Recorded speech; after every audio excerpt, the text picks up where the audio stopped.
Thank you guys for tuning in. Once again, Carpentry with Chris. The purpose of this video is to tell you how to get into the construction union, into the trades.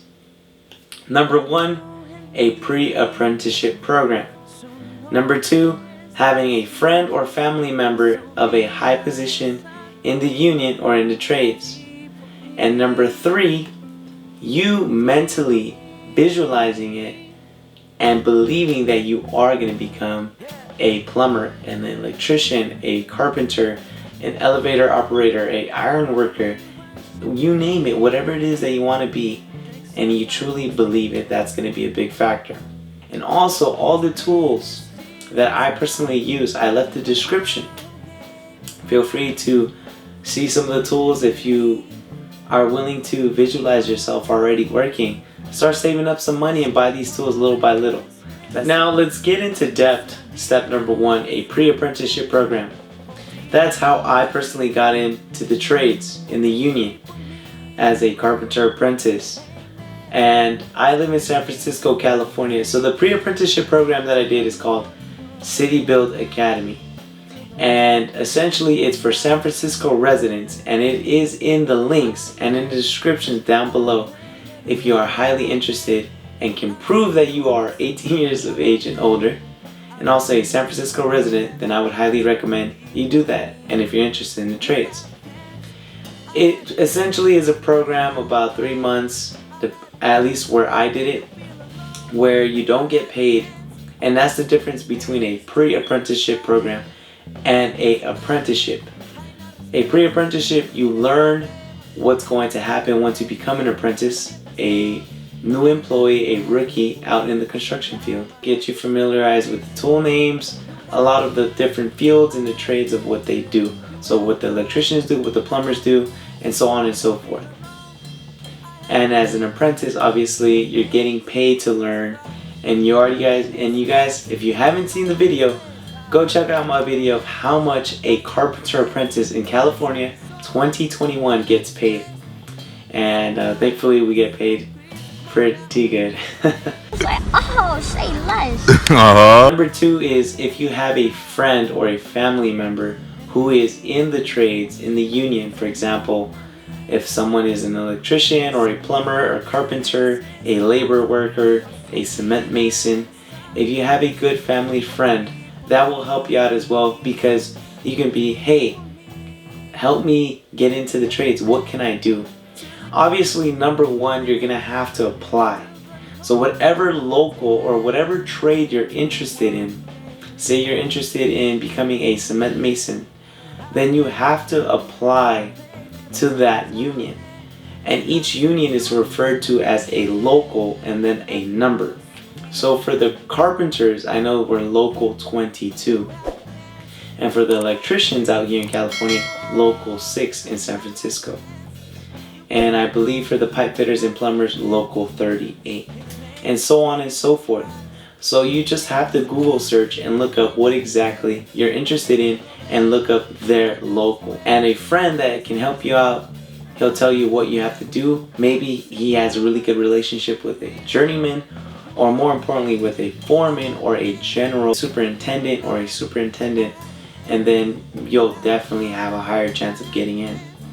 Now if you don't know anyone, you have to be very patient. You have to go to job sites, wear a construction hat, bring your own lunch, so they see that you're very dedicated and you're motivated into getting a career in the trades. So say that you've already applied as a carpenter apprentice and you're on the list.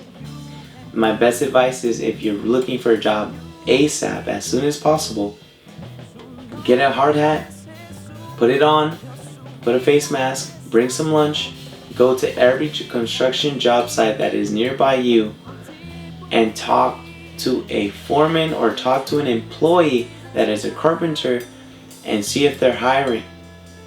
And obviously 9 out of 10 times they're going to tell you no. But if you're highly persistent, you show up 5 days in a row and they see that you're very, very persistent, I mean, sooner or later the squeaky wheel is going to get oiled. In other words, if you're continuously persistent and persistent, sooner or later they're going to be like, okay, let's give you a chance and let's see what you have. Number 3, having the mindset and the visualization that you are going to get into the trades. This is something so underrated, but it is very true.